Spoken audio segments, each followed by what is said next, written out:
Hello friends, welcome to my channel Creative Corner 505. आज आपण थोडासा आंबट, थोडासा तिखट आणि थोडासा गोड असा छान टोमॅटोचा सार कसा बनवायचा ते पाहणार आहोत. जो भातासोबत खूप छान लागतो.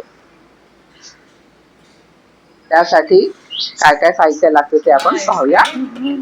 त्यासाठी मी असे 5 छान रसरशीत असे टोमॅटो घेतले आहेत.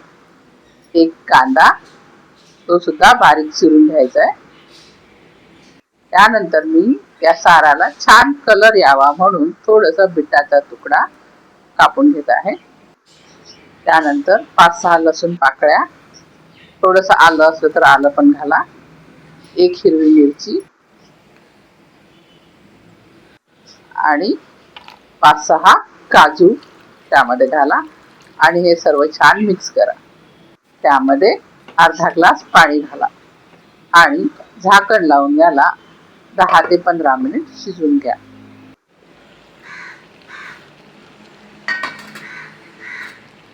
अशा प्रकारे आपले हे टोमॅटो शिजून तयार होत आहेत. मध्ये एकदा चेक करा, पाणी जर आटलं असेल तर थोडंसं घाला. छान सॉफ्ट शिजलं पाहिजे. नंतर त्याला थंड करा. थंड केल्यानंतर मिक्सरमध्ये घालून त्याची प्युरी बनवून घ्या. आता आपण त्याला फोडणी घालूया. फोडणीसाठी मी एका कढईमध्ये थोडंसं तेल घातलंय. त्यामध्ये अर्धा चमचा राई, अर्धा चमचा जिरं आणि 4-5 लसूण पाकळ्या घातल्या. त्याला छान फ्राय करून घ्या. त्यानंतर हे जे आपण टोमॅटो प्युरी बनवली होती ती त्यामध्ये घालूया आणि परत एकदा फ्राय करूया. चांगलं तेल सुटेपर्यंत त्याला फ्राय करून घ्या आणि त्यानंतर पाणी घाला. आपल्याला टोमॅटो सार किती घट्ट हवाय किंवा किती पातळ हवाय त्याप्रमाणे पाणी घाला. मी इथे 1 ग्लास पाणी घातलं होतं. त्यानंतर मी अर्धा चमचा गरम मसाला घातलाय, अर्धा चमचा कोरिएंडर पावडर घातलाय आणि चवीपुरतं मीठ घातलंय. गोडसरपणा येण्यासाठी मी अर्धा चमचा साखर घातली आणि तुम्ही त्यानंतर आंबटपणा थोडासा वाढवण्यासाठी 1 चमचा, छोटा 8 चमचा आमचूर पावडर घाला किंवा लिंबू असेल तर लिंबू घाला.